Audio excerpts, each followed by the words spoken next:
El día de hoy vamos a hablar de un tema muy interesante que tiene que ver con un tema que hablamos en la clase pasada. El tema de hoy es suspensión condicional. Quise también traerles el día de hoy a forma de examen, pero no se me espanten, van a ser preguntas muy sencillas respecto al tema que vimos en la clase pasada. En la clase pasada hablamos de acuerdo reparatorio, pero antes de aplicarles ese pequeño examen, quiero recomendarles a todas las personas que viven en la República Mexicana que no salgan de sus casas. Recuerden que estamos ante una contingencia y mejor nosotros lo que podemos hacer es estar en casa, ver series de televisión, estudiar, prepararnos y como el día de hoy, pues también compartir parte del conocimiento, el que ustedes pueden otorgar a un servidor y el que también uno puede compartir por la poca o mucha experiencia que tiene en la materia penal. Pues como les decía, sin más preámbulo, vamos a empezar con este examen que les decía sobre los temas que abordamos en la sesión pasada, que es acuerdo reparatorio, y en forma posterior vamos a hablar sobre la suspensión condicional. Van a ser preguntas muy sencillas, van a ser preguntas algunas de opción múltiple, otras de verdadero y falso, pero por favor quiero que pongan atención. Voy a tratar de estarme moviendo porque no puedo ver sus comentarios, ya que en este caso el teléfono está con la pantalla posterior y me voy a tener que estar moviendo para poder ver sus comentarios. Entonces, vamos con la primera pregunta en este examen sorpresa y tiene que ver con, repito, acuerdo reparatorio.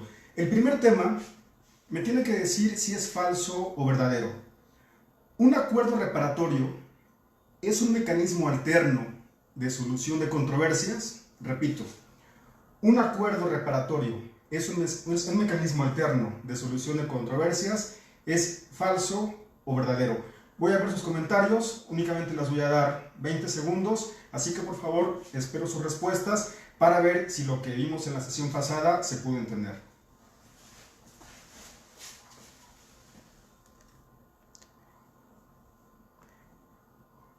Dice Moisés Contreras, dice que es falso.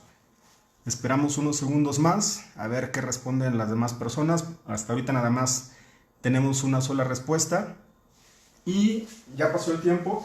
Efectivamente, como le está respondiendo Moisés, es falso. En la sesión pasada hablamos que un acuerdo reparatorio es una solución alterna, más no un mecanismo alterno. Recuerden que los mecanismos alternos son tres: es la mediación, la conciliación y la junta restaurativa, a diferencia de las soluciones alternas, que es el acuerdo reparatorio, que únicamente son dos: el acuerdo reparatorio y la suspensión condicional. Vamos a la segunda pregunta. Como ya les decía, era falso. La segunda pregunta nos dice: ¿quiénes pueden celebrar un acuerdo reparatorio? Inciso A, Ministerio Público y juez. Inciso B, asesor jurídico y defensa. Inciso C, víctima, ofendido e imputado. Inciso D, todos los anteriores. Espero que puedan ver en sus pantallas. Debido a la distancia que tengo el dispositivo, les dejo otra vez la pregunta por 15 segundos, 15-20 segundos, en lo que veo lo que responden las personas que nos están viendo. Dice, está respondiendo Nokuchika, que es inciso C. Así es, efectivamente, tal y como lo respondió la persona que nos está viendo, efectivamente, quienes pueden celebrar un acuerdo reparatorio únicamente es víctima u ofendido e imputado. Solamente son ellos. En la sesión pasada decíamos que en ocasiones el agente del Ministerio Público se niega, pero él no es parte que esté facultada para poder celebrar de forma directa un acuerdo reparatorio. Es únicamente la víctima o ofendido y el imputado, nada más.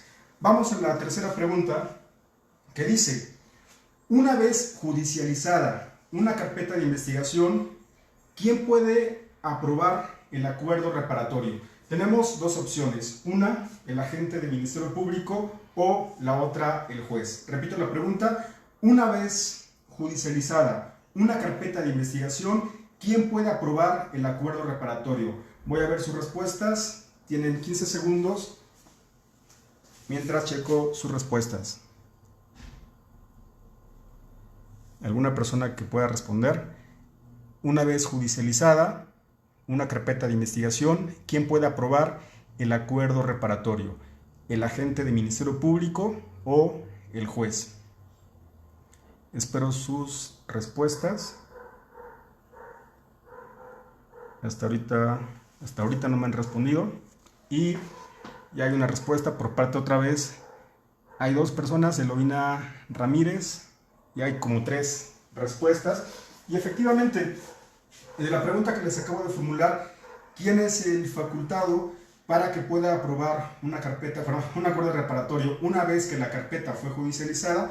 Efectivamente, como ya están respondiendo, es el juez. A forma de recordatorio, les dijimos en la sesión pasada que el acuerdo reparatorio se puede aprobar por parte del Ministerio Público y también por parte del juez, pero por parte del Ministerio Público únicamente cuando estamos en la fase de investigación inicial, mientras que cuando ya es judicializada nos encontramos dentro de la inicial, pero ya ante disposición del juez. Es cuando se hace el cambio de la inicial a la complementaria. Por lo tanto, es ante el juez de control que se puede llevar a cabo una vez que es judicializada. La siguiente pregunta. Disculpen el sonido de los perros, pero como ya saben, estamos en la casa, estamos en una sesión en vivo, de repente hay un poquito de distractores. Siguiente pregunta. ¿En qué casos procede un acuerdo reparatorio? Inciso A, delitos que se persiguen por querella. Inciso B, delitos culposos. Inciso C, delitos patrimoniales, sin violencia. Y inciso D, todos los anteriores. Repito la pregunta, es un poquito más complicada. Dice, ¿en qué casos procede un acuerdo reparatorio? Inciso A, delitos que se persiguen por querella y que también se puede otorgar el perdón. Inciso B, delitos culposos. Inciso C, delitos patrimoniales cometidos sin violencia. O inciso D, todas las anteriores. Voy a ver sus respuestas. Y otra vez, nuevamente, Nokuchika, nos dice que es el inciso D. Efectivamente, quiero felicitarla nuevamente porque la respuesta correcta es el inciso D. Todos los anteriores, en todos los casos que acabamos de mencionar, es procedente el acuerdo reparatorio. Siguiente pregunta. Esta es de falso o verdadero. Un acuerdo reparatorio es procedente en cualquier etapa del procedimiento penal. Repito la pregunta. Un acuerdo reparatorio es procedente en cualquier etapa del procedimiento penal. Igual les doy 10-15 segundos para que respondan para ver si es falso o verdadero. Repito la pregunta. ¿Un acuerdo reparatorio es procedente en cualquier etapa del procedimiento penal? ¿Falso o verdadero? Espero sus respuestas. Otra vez, nuevamente, Nokuchika dice que es falso. Vamos a ver. Y efectivamente es falso. Recuerden que hay momentos en los que se puede promover o aprobar un acuerdo reparatorio. En este caso, los tiempos o los momentos los establece el Código Nacional y es desde que se presenta la denuncia, la querella o requisito equivalente. Aquí en este caso tendrá que ser un delito de querella o incluso también de aquellos que se puede otorgar el perdón y hasta antes que se dicte el auto de apertura a juicio. Es decir, únicamente en la etapa de investigación y en la etapa intermedia es cuando se puede aprobar un acuerdo reparatorio. Ya una vez que se dicta el auto de apertura a juicio y nos encontramos dentro de la etapa de juicio, una vez dictado ya no se puede celebrar ni aprobar un acuerdo reparatorio. Por lo tanto, hay ciertas restricciones en cuanto a los tiempos de cuándo se puede promover un acuerdo reparatorio. La siguiente pregunta. Una vez aprobado el cumplimiento del acuerdo reparatorio, se decreta, inciso A, suspensión del proceso, inciso B, diferimiento de la audiencia, inciso C, extinción de la acción penal, inciso D, ejercicio de la acción penal. Voy a pasarme para ver las respuestas y también repetir la pregunta. Dice, una vez aprobado el cumplimiento del acuerdo reparatorio, se decreta, inciso A, suspensión del proceso, inciso B, diferimiento de la audiencia, inciso C, extinción de la acción penal o inciso D, ejercicio de la acción penal.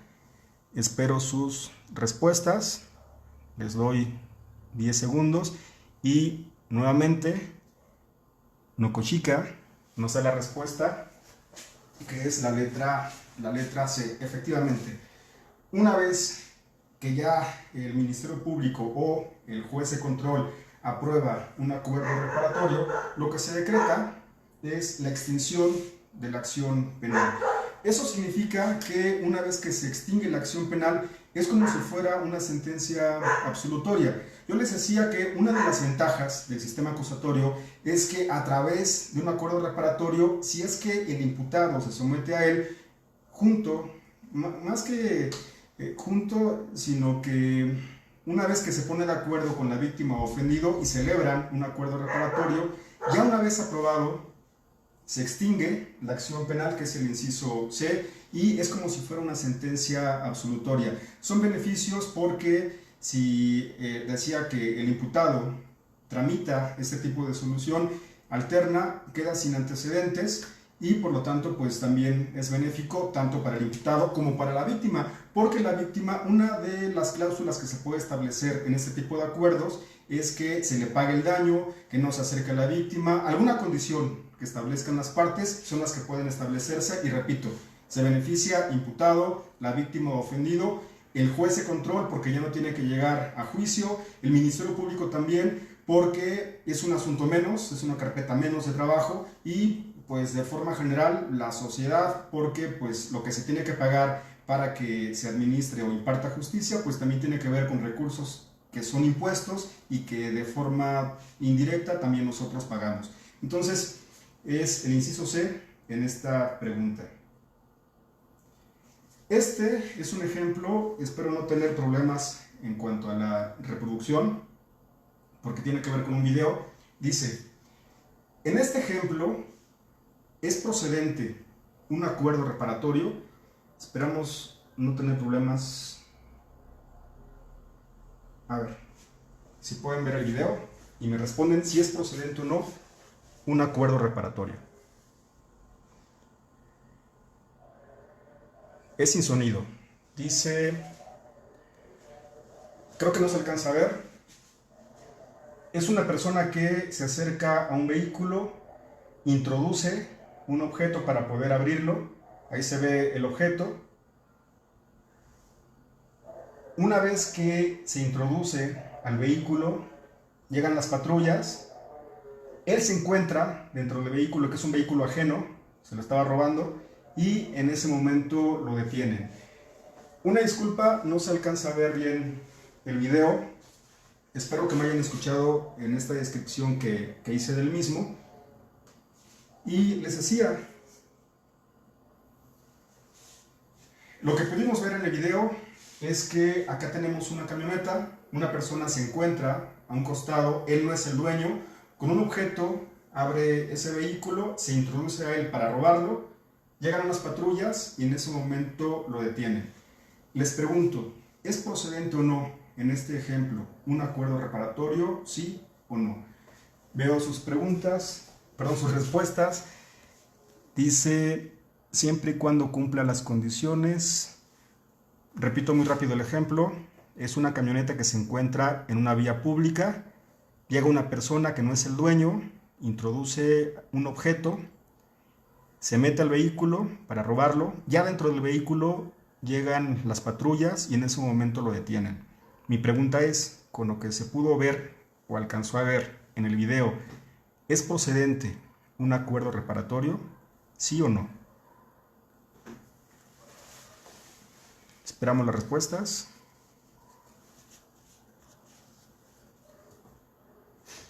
Pues creo que no hay respuesta, solamente siempre y cuando cumpla con las condiciones. Y hay otra respuesta de Paola Umaña que aprovecho para saludarla. Y efectivamente dice si no hubo violencia. No se pudo ver en el video, pero en lo que aparece en la imagen, efectivamente no hubo violencia. Hubiera sido muy diferente si se encontrara en ese momento el dueño, hubiera opuesto resistencia, hubiera sacado algún tipo de arma, hubieran peleado. Entonces, si es cometido con violencia, por lo tanto, no es procedente un acuerdo reparatorio. Pero, tal y como apareció en el video, que únicamente se introduce, lo quería, no lo quería, sino que ya lo estaba robando, fue en flagrancia esa detención, lo detienen los policías y por lo tanto, una vez que esta persona es llevada ante el agente del Ministerio Público, se presenta la querella correspondiente, la querella o la denuncia correspondiente, es a partir de ese momento cuando se puede celebrar un acuerdo reparatorio. Por lo tanto, la respuesta es sí. Pues de esta forma damos un pequeño repaso al tema de la sesión pasada, que hablamos sobre acuerdo reparatorio, y el tema que nos trae el día de hoy es el tema de suspensión condicional. Pero también, antes de que entremos al tema de suspensión condicional del proceso, me gustaría saber si por parte de ustedes hay preguntas respecto a la sesión anterior o también preguntas sobre el examen que acabamos de hacer en este momento. Solamente voy a pasarme en la parte de atrás para ver sus respuestas. Repito, preguntas sobre acuerdo reparatorio, sino ya para que entremos directamente al tema de suspensión condicional.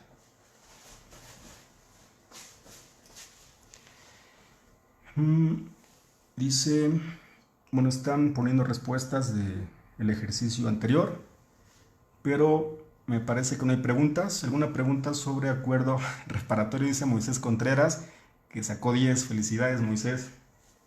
En la siguiente, miren, si quieren, en la siguiente actividad o dinámica, aunque ya les quedé mal por allá 2 personas, que hice una rifa de unos libros, prometo que en esta ocasión no quedarles mal, y también quizá, espero que en la siguiente clase, a través de una serie de preguntas, pues también podamos rifar algunos libros. Y desafortunadamente no le tocó el premio el día de hoy a Moisés, pero pues espero que en la siguiente clase les pueda dar algún obsequio, como pueden ser algunas publicaciones o a ver qué se me ocurre darles de regalo. Parece que no hay preguntas. Parece que no hay preguntas, entonces nos vamos directamente al tema principal del día de hoy, que es suspensión condicional del proceso. Quiero agradecer también a todas las personas que nos están viendo en diferentes partes de la República, en México también. Ya estamos ahorita, veo que se están conectando varias personas, darles la bienvenida. Empezamos ya de lleno con nuestro tema, que es suspensión condicional del proceso. Pero para hacerlo, lo quiero hacer a través de un ejemplo. Es una especie de analogía, no significa que esto sea una suspensión condicional, me parece que por los colores no se alcanza a ver, pero lo que quiero dar a entender con una analogía, con un ejemplo, es que para poder entender la suspensión condicional tenemos que llevarlo a casos prácticos, a casos semejantes, porque recuerden que este tipo de clases van dirigidas principalmente a alumnos que son alumnos de licenciatura, o también incluso algunos profesionistas que no son abogados, que son quizá criminólogos o criminalistas, no sé, que tienen otra profesión u otro perfil también, y de repente cuesta un poquito de trabajo entenderlo con cuestiones técnicas o jurídicas. Por eso el día de hoy el tema de suspensión condicional lo quiero empezar a explicar con un ejemplo gráfico de forma analógica para que se pueda entender un poquito mejor. Pues vamos con el ejemplo. Vamos a pensar que este es un papá y un hijo. Y en esta imagen lo que podemos ver, al parecer, que están regañando al hijo porque cometió una conducta inapropiada. No vamos a llamarle delito, estamos hablando de un menor, sino que únicamente al parecer se presume que él cometió una conducta inapropiada. ¿Qué es lo que está pensando el papá en este momento? Pensando que todos los indicios o todo señala a que él cometió esa conducta, la que ustedes quieran, que si de repente se cayó una pantalla de televisión o no sé, que se perdió un teléfono celular, cualquier conducta que ustedes consideren, él, el papá, está pensando que la cometió el hijo. Y él, una vez que tiene todos los indicios y lo que está pensando es castigarlo. ¿Y qué es lo que hacemos los papás cuando nuestros hijos cometen alguna conducta que no está permitida?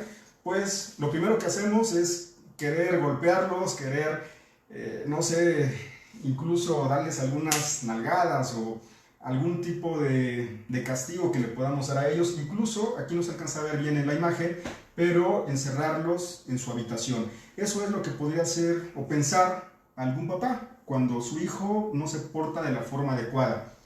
Pero, en este ejemplo, pensando que todo lo involucra, que todos los indicios suponen que él lo cometió, ¿qué es lo que él propone? ¿Qué es lo que propone este hijo y que tiene en su mente?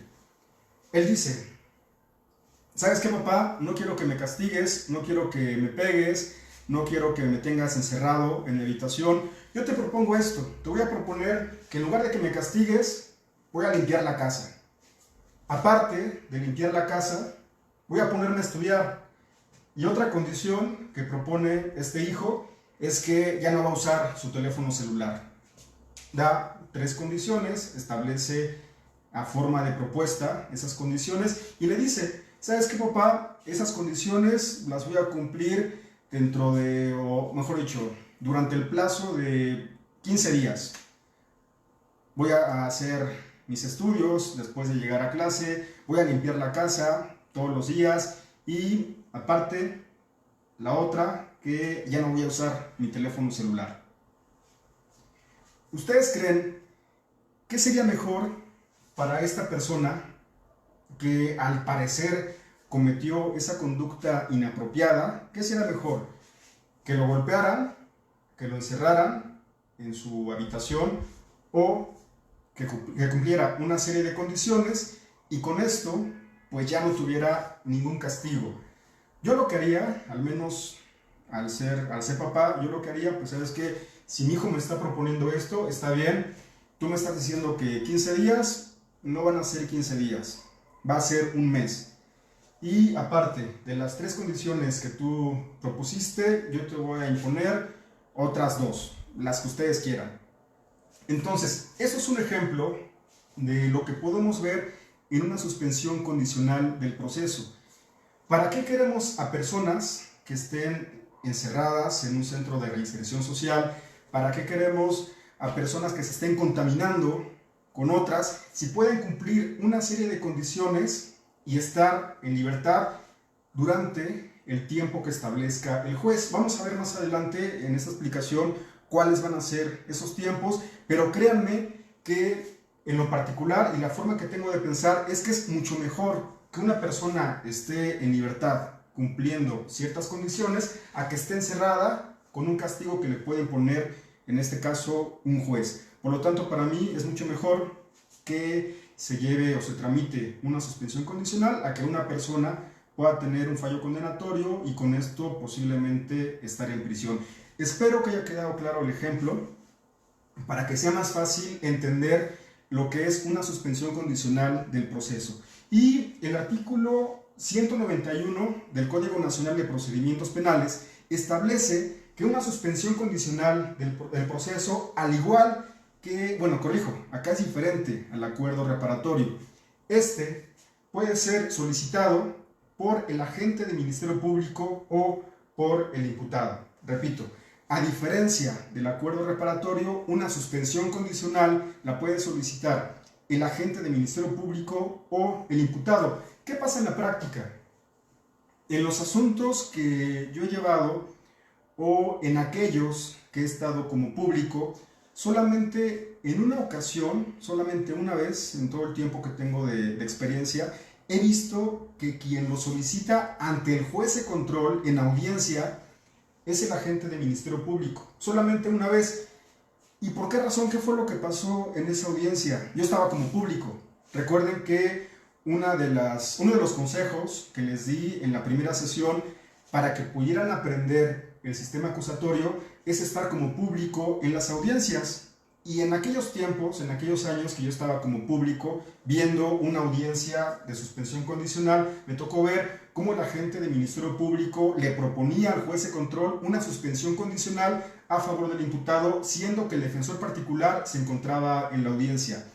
Sucedió así porque lo que me pude percatar, y este consejo o este tema va para aquellos defensores particulares para que se preparen, lo que pude ver que el defensor particular no tenía ni idea cómo se proponía una suspensión condicional ante un juez de control, y por lo tanto quien la solicitó, quien argumentó ante el juez fue el agente del Ministerio Público.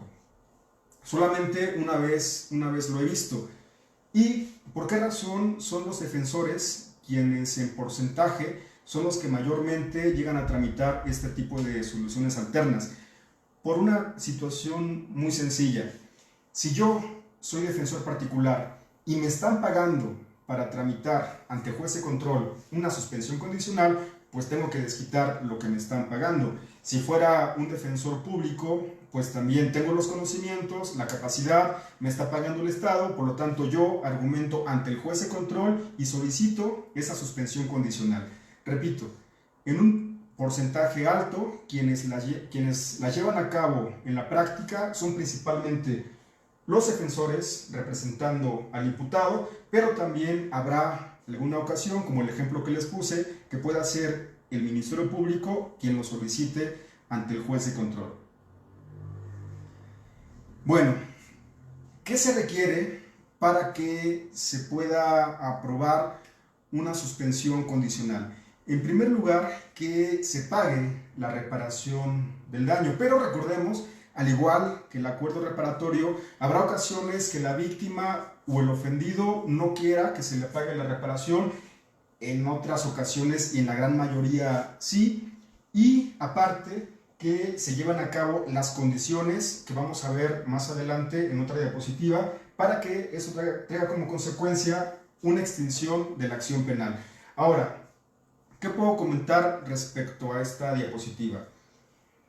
En cuanto a la reparación del daño, llega a suceder, y esto lo digo a forma de consejo ya en la práctica, me ha tocado en algunas ocasiones, no voy a decir en qué centro de justicia, si fue en el federal o fue en el foro común, pero voy a contarlo para que sepan los criterios que algunos jueces llegan a tener, que con todo respeto comparto la mayoría, pero como en este caso, en algunas ocasiones no comparto sus criterios.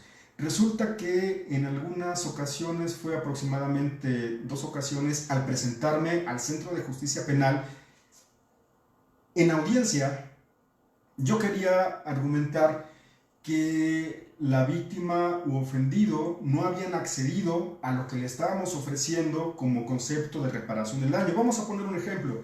Pensemos que fue un robo por la cantidad de 3,000 pesos y nosotros como parte de reparación estábamos ofreciendo los 3,000 más 7,000 pesos más. Pensemos 10,000 pesos. Es un ejemplo. No significa que así haya sido. Ofrecimos 10,000 pesos por concepto de reparación del daño cuando lo que se robó incluso se había recuperado y era por la cantidad de 3,000 pesos.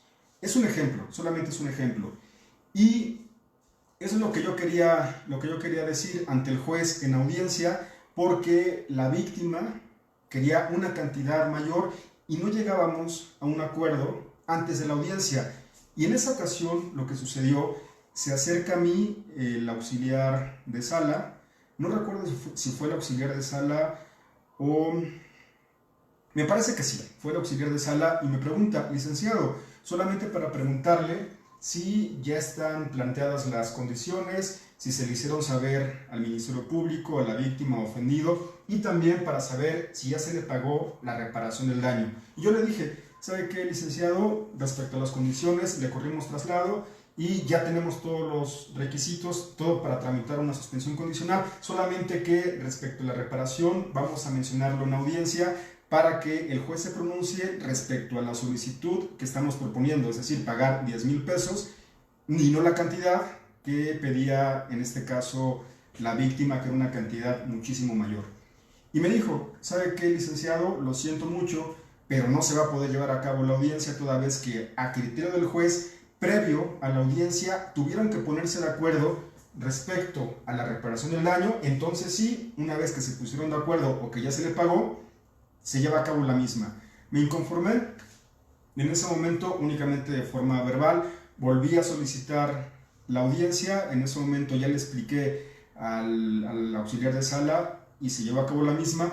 Pero, ¿qué es lo que quiero decir con este ejemplo o con este consejo? No es necesario, y eso es un criterio que yo sostengo basado en lo que establece el Código Nacional, no es un requisito que antes de la audiencia se tenga ya por pagado la reparación del daño, sino que puede ser en la misma audiencia que tú como defensor le digas al juez de control: ¿sabe qué, juez de control? Tuve acercamientos con la víctima y el ofendido, se le ofreció tal cantidad de dinero, no fue posible, por lo tanto le pido a usted determine cuál es la cantidad que por concepto de reparación del daño se va a pagar a la víctima u ofendido.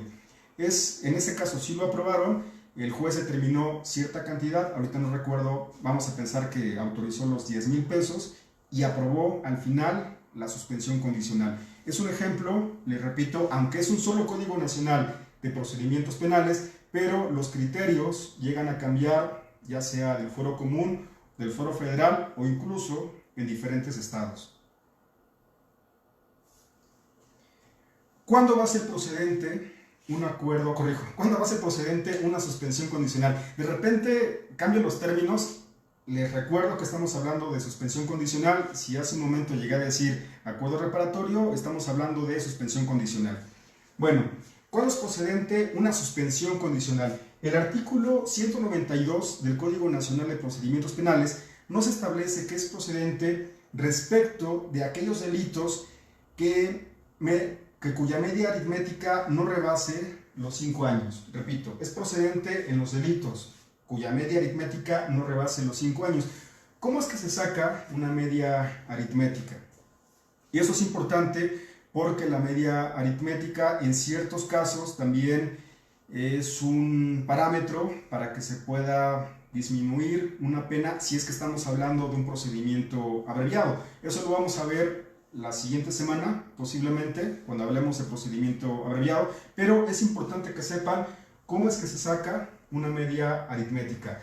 La media aritmética es muy sencilla, muy fácil, y aparte, cuando nosotros entramos a la Facultad de Derecho, nos metimos algunos porque pensábamos que no íbamos a ver matemáticas, pero estas son matemáticas simples, matemáticas de primaria, y es muy simple. Únicamente se suma la pena menor, la que establece el código respecto al tipo penal, la pena que se le pudiera llegar a imponer, la mínima, más la pena máxima dividida entre 2. Repito, la pena mínima que se le pueda llegar a imponer más la máxima dividida entre 2. Ejemplo, si la pena mínima son 2 años y la pena máxima son 4, 2 más 4 son 6, se divide entre 2 y el resultado son 3 años. Por lo tanto, no rebasa los 5 años en la media aritmética y es procedente siempre y cuando se cumpla con las condiciones y también no haya una oposición fundada por parte de la víctima. Antes de explicar respecto a la oposición fundada de la víctima, decirles que la suspensión condicional es procedente para cualquier tipo de delito, para cualquiera, sea de denuncia, sea de querella, para cualquiera, pero siempre y cuando no rebase los 5 años en la media aritmética. Por eso muchos asuntos se llegan a resolver a través de una suspensión condicional, a través también de un acuerdo reparatorio, a través de un tema que vamos a ver más adelante que es un procedimiento abreviado, y no significa con esto que haya impunidad. Es una forma en la que el Estado imparte justicia.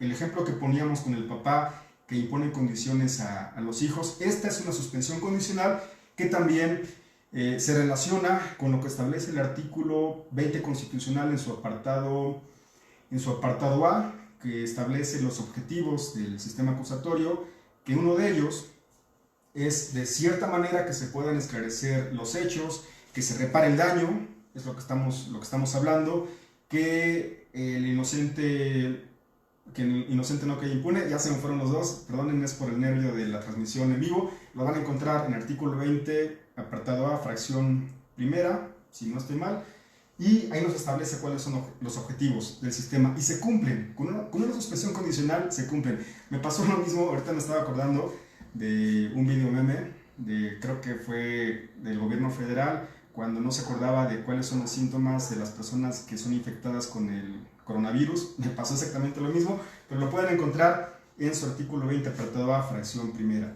Y les decía que es parte de los requisitos. Y también acá un punto muy importante, que no haya una oposición por parte de la víctima. Vamos a poner un ejemplo.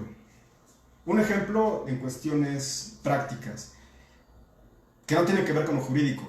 Si de repente ustedes que me están viendo, que la mayoría son jóvenes, y pensemos, es una pareja de novios, se me acaba de ocurrir, espero poner bien el ejemplo, pero pensemos que es una pareja de novios y el novio al parecer hizo algo malo y por lo tanto se enoja a la novia y le dice: ¿sabes qué? Para que podamos ya estar en paz, para que podamos estar contentos, regresar, pensemos, voy a cumplir tales y tales condiciones. Ella acepta parte de las condiciones, pero en una dice no. ¿Y por qué no? Pues porque no quiero, porque no se me antoja, porque me hiciste esto, y simplemente porque no quiero y por lo tanto no regresamos. Pues en materia penal, si ponemos este ejemplo, y en audiencia o ante el Ministerio Público, si se lleva a cabo alguna constancia por parte de la víctima o ofendido, y dice: me opongo a la suspensión condicional porque no quiero, es un ejemplo, con esta analogía que estamos haciendo, el juez de control no va a autorizar o no va a dar por satisfecho este requisito o este punto, mejor dicho, no lo va a dar por válido, repito, no va a tener por válido esa oposición porque tiene que ser una oposición fundada. Me ha tocado casos en la práctica que las víctimas y los ofendidos, y también es muy respetable porque en contra de ellos se ha violado algún bien jurídico tutelado, como puede ser el patrimonio, como puede ser la integridad corporal, y son personas, se entiende, que están resentidas con el acto que posiblemente cometió el imputado, y llegan a decir: me opongo porque tengo miedo que más adelante vaya a cometer esa conducta, o me opongo, como ya pusimos el ejemplo anterior, porque yo quiero que me pague 50,000 pesos cuando lo que me robó son 10,000 pesos. Ese tipo de oposiciones no son oposiciones fundadas. Tiene que ser oposiciones fundadas. Un ejemplo donde sí podría ser una oposición fundada es que el imputado únicamente ofreciera 10,000 pesos cuando en un robo vamos a pensar que fue por 15,000. Entonces, si no hay un equilibrio entre lo que posiblemente cometió el imputado y lo que está ofreciendo con lo que está pidiendo la víctima, en este caso, si la víctima está pidiendo lo justo y no le están pagando esa cantidad, entonces sí pudiera ser una oposición fundada. En la práctica es muy común que se lleguen a negar algunas suspensiones condicionales cuando no se cubre por completo el pago de la reparación del daño. Esta pudiera ser una oposición fundada, que la víctima o ofendido en audiencia le diga al juez: señor juez, me opongo toda vez que el imputado no me ha pagado la reparación del daño o solamente me quiere pagar 10,000 pesos cuando hay un avalúo donde se comprueba que fueron 15,000 pesos. Entonces, ese tipo de ejemplos sí pueden ser oposiciones fundadas, y si no está cumplida, por lo tanto, el juez va a negar respecto a la procedencia. Vamos a otro tema que tiene que ver con suspensión condicional, y es respecto a la oportunidad. ¿Cuándo es que se puede promover una suspensión condicional? Aquí tengan mucho cuidado porque, a diferencia del acuerdo reparatorio, la suspensión condicional es procedente desde que se dicta el auto de vinculación a proceso y hasta que se dicta el auto de apertura a juicio. Vean la diferencia con el acuerdo reparatorio. El acuerdo reparatorio es desde que se presenta la denuncia, querella o su equivalente hasta antes de que se dicte el auto de apertura a juicio. En esta parte coinciden únicamente hasta cuándo se puede promover. La diferencia en la suspensión condicional es que se puede promover a partir de que se dicta el auto de vinculación a proceso. Aquí otro consejo, y este va principalmente para los abogados que recientemente se están incorporando a la materia penal. ¿Qué era lo que pasaba antes?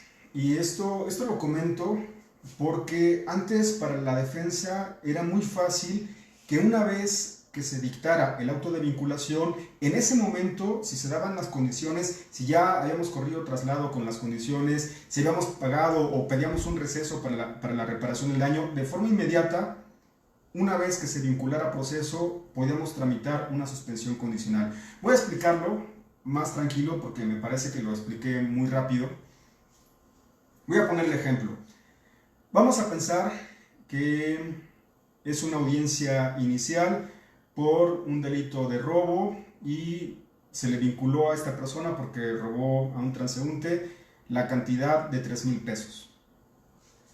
En ese momento, en la audiencia inicial, dictan el auto de vinculación a proceso. Pensamos que está el juez, estamos en la audiencia y el juez dice, siendo las tales horas del día tal, se dicta auto de vinculación a proceso en contra de Juan Pérez por el delito de robo establecido en los artículos tales y tales. Pensemos que lo dicta auto de vinculación a proceso. Una vez que termina ese acto procesal dentro de la audiencia inicial, se le da, por lo regular, se le da el uso de la palabra al agente del Ministerio Público para que haga alguna petición. Después de la vinculación puede ser la fijación, si es que fue en flagrancia, la fijación de alguna medida cautelar y el plazo para cierre de investigación. Pero cuando el juez le da el uso de la palabra al agente del Ministerio Público, en ese momento como defensa puedes interrumpir y decir palabras más o palabras menos, cada quien lo puede decir como crea conveniente, pero una propuesta de cómo pueden decirlo: señor juez, con fundamento en lo que establece el artículo 17 y 20 de la Constitución Política de los Estados Unidos Mexicanos y bajo los principios de concentración y continuidad, solicito oportunidad para que se pueda llevar a cabo un receso y nos dé la posibilidad de platicar con la víctima u ofendido para entablar un acuerdo y ver la posibilidad de llegar a un acuerdo, a una suspensión condicional. Puede ser un acuerdo reparatorio, pero en este ejemplo estamos estableciendo una suspensión condicional. Pensemos que el delito se cometió con violencia, este robo, este ejemplo que estamos poniendo, por lo tanto no sería procedente el acuerdo reparatorio y sí una suspensión condicional.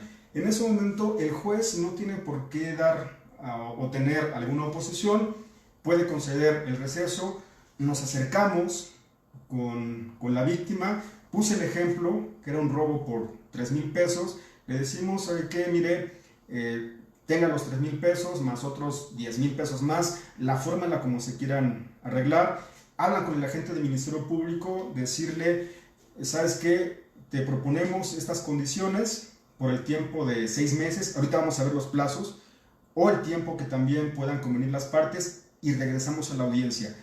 Si es que llegaron a un acuerdo respecto a la reparación del daño y las condiciones que se le van a proponer al juez, regresan y en ese momento ya exponen ante el juez cuáles van a ser las condiciones y van a decir que en ese receso ya se le pagó a la víctima u ofendido.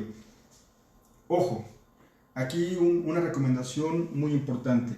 Si no mal recuerdo, el artículo 195 del Código Nacional de Procedimientos Penales, no sé si es el último o el penúltimo párrafo, establece que el juez de control podrá pedir, y dice podrá, tengan mucho cuidado con esa palabra o mucha atención con esa palabra, podrá pedir no recuerdo si dice un estudio o una evaluación, me parece que dice una evaluación para determinar si va a conceder o no esa suspensión condicional. Y algunos jueces establecen que no hay las condiciones porque no se ha hecho ese estudio y por lo tanto señalan fecha para otro día. Era lo que les decía cuando empecé a explicar este ejemplo. La mayoría de ocasiones, no voy a decir si en el fuero común o en el fuero federal, de forma inmediata, en este tipo de ejemplos, cuando ya pagábamos a la víctima, cuando le corríamos traslado con las condiciones, lo exponíamos ante el juez y las autorizaba. Pero el criterio que tienen algunos jueces, la gran mayoría, es que se tiene que realizar ese estudio, esa evaluación, para que se determine que hay las condiciones y pudiera ser procedente que el imputado llegara a cumplir las mismas. Aquí es muy respetable. Aquí el tema central es que si es necesario o no ese estudio o esa evaluación, cada juez, conforme a su criterio, por el tipo de delito, por el cómo se pudo haber cometido, en su consideración, puede solicitar ese estudio o no, pero eso va a ser, repito, a consideración del juez. Tomando en cuenta lo que establece el artículo 17 de la Constitución y bajo los principios de concentración y continuidad, yo me voy más con el supuesto que de forma inmediata se conceda toda vez que ya se reparó el daño y ya se establecieron las condiciones, pero repito, aquí va a depender de cada criterio del juez que nos toque en alguna audiencia. Espero no haberlos enredado con este ejemplo. Ahorita voy a ver las preguntas, no se me desesperen, para que en caso de que no haya quedado comprendido, las pueda explicar. Bueno, ya vimos en qué momento se puede promover una suspensión condicional. Ahora, ¿en qué plazos ha de cumplirse estas condiciones? El Código Nacional establece que el plazo mínimo son 6 meses. En el ejemplo que poníamos de cuando empezamos la clase, cuando el niño le decía al papá que iba a cumplir tales condiciones, ahí decía que iba a ser 15 días o un mes. Eso únicamente fue como ejemplo de un caso que se puede dar en la vida cotidiana. En este tipo de asuntos, en asuntos reales, en asuntos del sistema acusatorio, una suspensión condicional como un plazo mínimo se establecen 6 meses y como un plazo máximo se establecen 3 años. Eso va a quedar a consideración del juez. Voy a explicarlo un poquito más. ¿Qué es lo que recomiendo como defensa? Y siempre les he comentado que mis consejos van como defensa porque también me dedico a la defensa particular.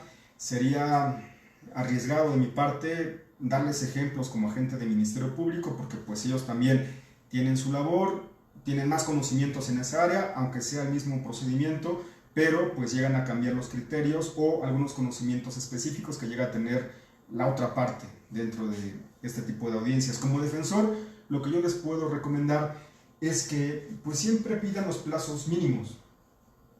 Es decir, cuando en audiencia ante el juez le digamos y proponemos que se cumpla en el plazo, ahí viene el consejo, yo recomendaría que como defensa dijéramos 6 meses. Repito, es solamente un consejo. Si es que hubo un acuerdo previo con el agente del Ministerio Público para que no hubiera tanta controversia dentro de la audiencia, es decir, previamente, antes de la audiencia, me tomé un café con el agente del Ministerio Público, le corrí traslado con las condiciones y le dije, ¿sabes qué? Mira, yo voy a pedir 6 meses.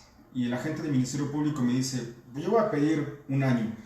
Y puede que en la plática se diga, bueno, está bien, para que no haya debate respecto a los plazos, ¿qué te parece si pides en audiencia 9 meses? Ese ejemplo.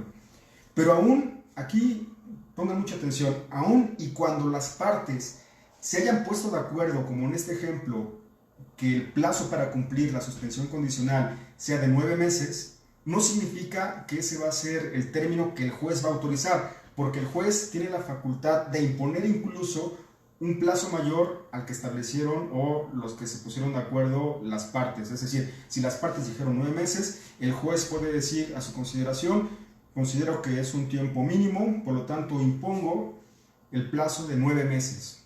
Bueno, corrijo, de 1 año o año y medio, el plazo que determine el juez. Tanto los plazos como las condiciones puede variarlas, ya sea que las quite o las aumente el juez. O también puede ser el caso que si el defensor propone un plazo de 2 años, el juez dice, es un plazo excesivo, yo impongo el plazo de 1 año, pensemos.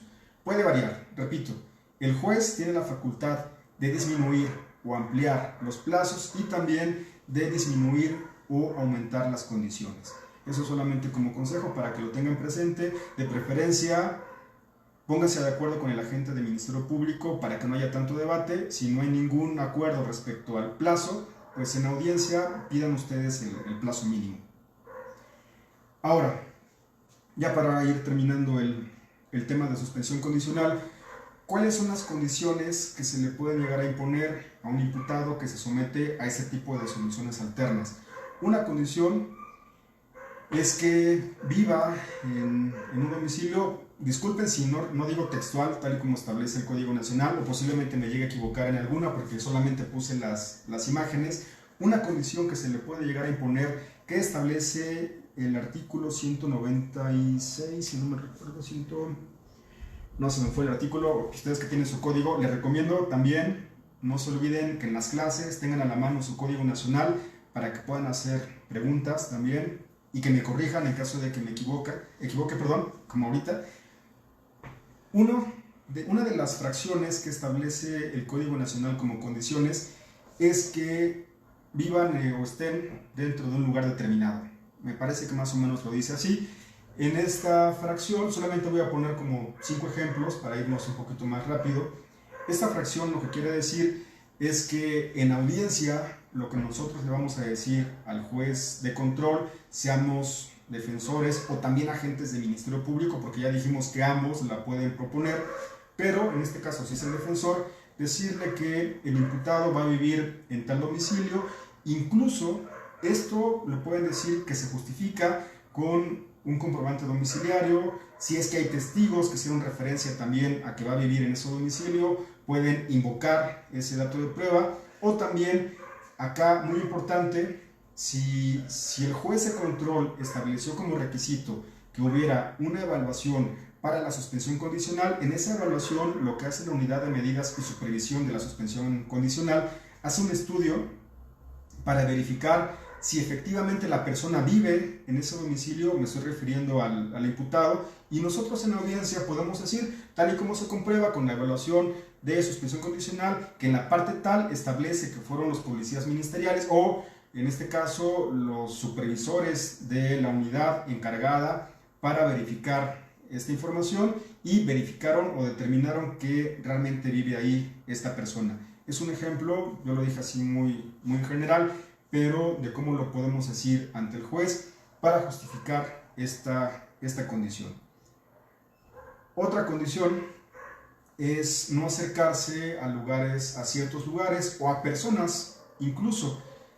Por ejemplo, si el delito fue cometido bajo los influjos del alcohol, porque estaba en el bar tal o en tal lugar, que estaba ingiriendo bebidas alcohólicas, pues aquí lo que se puede poner como condición es que no va a acercarse a ese bar o a los lugares en los que den servicio de bebidas alcohólicas, por ejemplo, restaurantes, bares. Aquí el ejemplo son bares, se puede restringir que se acerque a bares por cierto tiempo, es solamente por poner un ejemplo. Otra fracción, otra condición que se puede llegar a imponer, que se abstenga de ingerir bebidas alcohólicas o algún tipo de droga o estupefaciente, porque llega a suceder que los imputados o las personas que al parecer cometieron ese tipo de delitos, el que sea, pudo haber sido bajo los influjos del alcohol o alguna droga. Por lo tanto, como condición se le puede imponer que no consuma o que no ingiera este tipo de sustancias. Una que va relacionada con la anterior es que se pueda someter a tratamiento, en este caso de lugares especializados, como puede ser Alcohólicos Anónimos o algunos otros, y vienen más condiciones que, para no llevarse más tiempo, solamente puse 4 como ejemplos. En este caso puede que tenga capacitación o estudie. Con esta cierro los ejemplos de las condiciones y tiene que ver con el ejemplo que ponía al principio del video. ¿Qué es mejor? Y aquí va otra vez la pregunta. ¿Qué es mejor? Que la persona esté interna dentro de un centro de reinserción social o que esté afuera y que se capacite o que estudie. Ejemplos. Me ha tocado en la práctica como defensor particular que proponemos ante el juez de control que el imputado va a terminar la secundaria, va a terminar la preparatoria o va a estudiar alguna carrera técnica, pensemos. Entonces, para mí es mucho mejor que ese imputado que posiblemente cometió el delito esté estudiando, se esté capacitando, a que esté dentro de un centro de reinserción contaminándose con otras personas. Y me podrán decir, Me podrán decir que dentro de un centro de reinserción también dan educación, pero seamos sinceros, la mayoría de centros de reinserción social no tienen las condiciones para brindar servicios de educación, no voy a decir nombres ni qué centros de reinserción, pero no dan una buena educación, no se cumplen los preceptos o los objetivos que marca el artículo 18 constitucional, que es educación, trabajo, capacitación para el trabajo, deporte y salud. Esto sí me acordé, todo esto con base en los derechos humanos. Hay algunos centros que no los cumplen, hay sobrepoblación, están algunos internos, están revueltos, no hay una clasificación, no en todos, hay excepciones. Entonces, ¿qué va a ganar más la sociedad? ¿Que esté una persona interna contaminándose o que esté fuera recibiendo capacitación, educación, que esté trabajando, que esté en un domicilio, que no se acerque a la víctima, que no se acerque a ciertos lugares? Eso ya no lo terminé de decir bien, pero también una condición puede ser que no se acerque a la víctima, a los testigos, a familiares de la víctima, puede ser, lo pueden establecer como condición. Es mucho mejor eso a que las personas estén internas dentro de un centro de reinserción social. Y hay más condiciones, y quiero cerrar las condiciones con esta, que la establece la fracción 14ª, que puede ser cualquiera que imponga el juez de control, siempre y cuando respetando los derechos humanos. Como ya decíamos hace un momento, si se cumplen las condiciones en el plazo que se fije, sea de 6 meses o 3 años, se va a tener por extinta la acción penal y por lo tanto el sobreseimiento. Acá es muy importante también entender que, al igual que el acuerdo reparatorio, el hecho de que se pueda tener por cumplida una suspensión condicional tiene los efectos como si fuera una sentencia absolutoria. ¿Por qué? Porque el imputado no va a tener antecedentes penales. Repito, es muy importante como defensores porque, aunque la persona pensemos que lo pudo haber cometido, se somete a las condiciones, las cumple y al final no va a tener ningún tipo de antecedente penal. Pues esa es la forma en la que terminamos el tema de suspensión condicional.